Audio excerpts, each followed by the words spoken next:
de Pablo Marçal.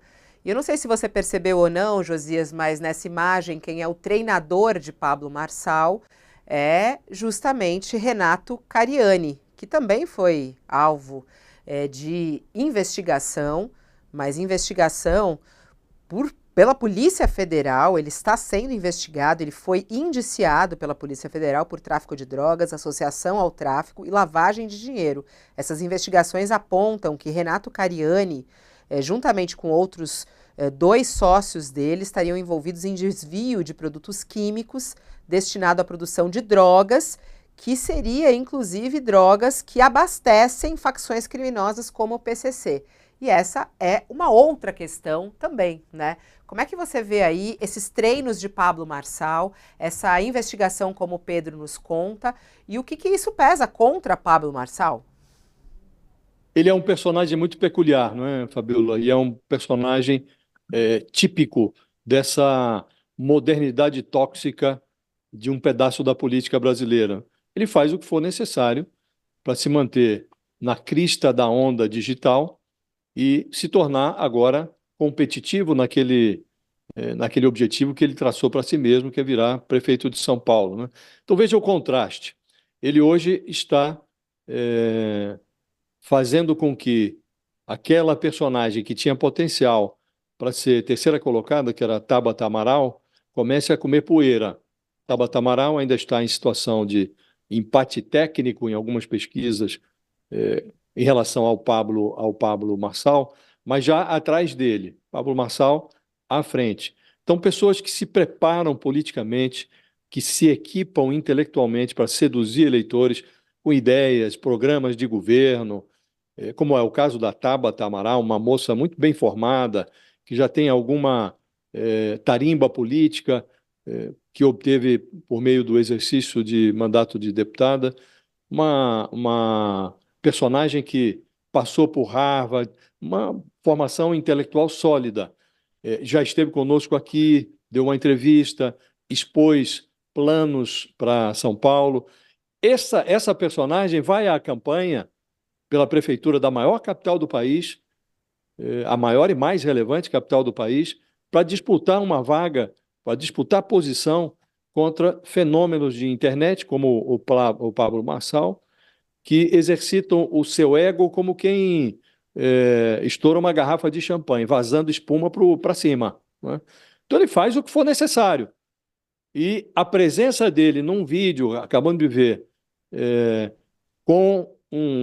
fazendo um treinamento com um personagem que é esse Renato Cariani, que é protagonista de um inquérito no qual é acusado de tráfico de drogas, isso para ele é positivo, porque isso dará a ele mais a visibilidade ainda nas redes sociais. Não importa se tóxica ou não a visibilidade, porque um pedaço do eleitorado está pouco se lixando para isso, né? Importa que o sujeito faz essa cenografia de fortão, de super-homem, que é capaz de superar todos os limites físicos impostos ao ser humano, e que ele fará isso também como prefeito. E esse reality show, que resultou em processo judicial contra o Pablo Marçal, do mesmo modo, mostra um coach, ele não gosta de ser chamado de coach, né, que está forçando os limites humanos,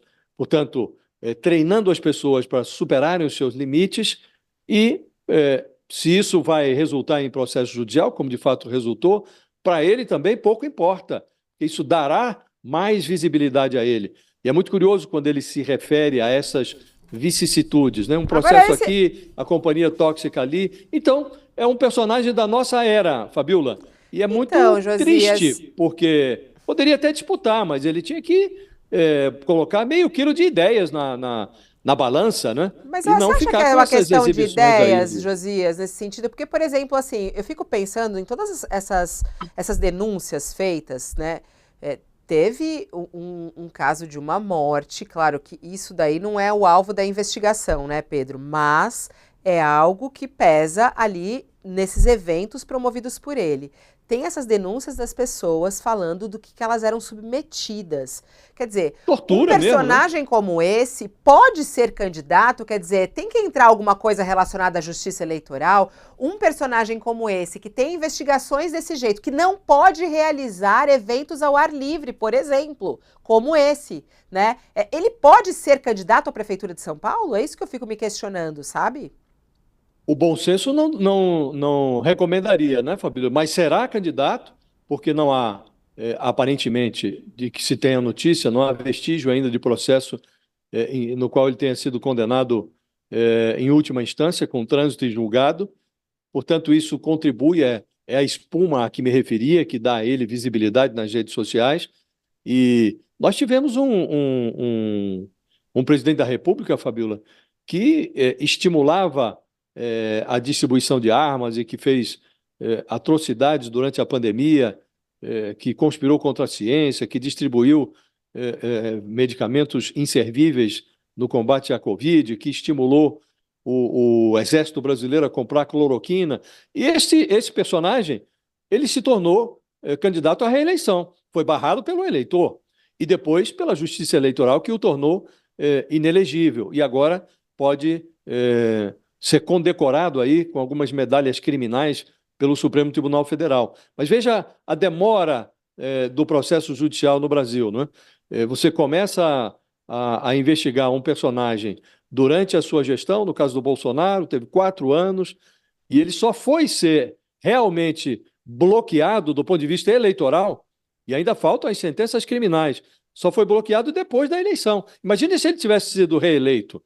O Tribunal Superior Eleitoral jamais cassaria o mandato do Bolsonaro. Mas não tenho nenhuma dúvida disso. Então, esse Pablo Marçal, com toda a sua precariedade, com toda a ousadia que roça, que empurra a sua própria biografia para dentro do Código Penal, ele será candidato e participará dos debates, porque um dos critérios para participar da realização de debates, até na internet, nos portais de internet, quando as regras são mais fluidas, você não precisa ficar seguindo estritamente o que determina a legislação eleitoral, você pode convidar candidatos sem se importar muito com os partidos e as regras da legislação eleitoral.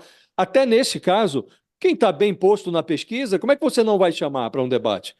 Então, você vai questioná-lo, ele vai responder às questões e tal. O que resta a nós outros, Fabiola, é torcer para que o eleitor perceba essas peculiaridades do processo eleitoral e que tome uma decisão consciente, né? Que enxergue as alternativas, o cardápio de candidatos, né?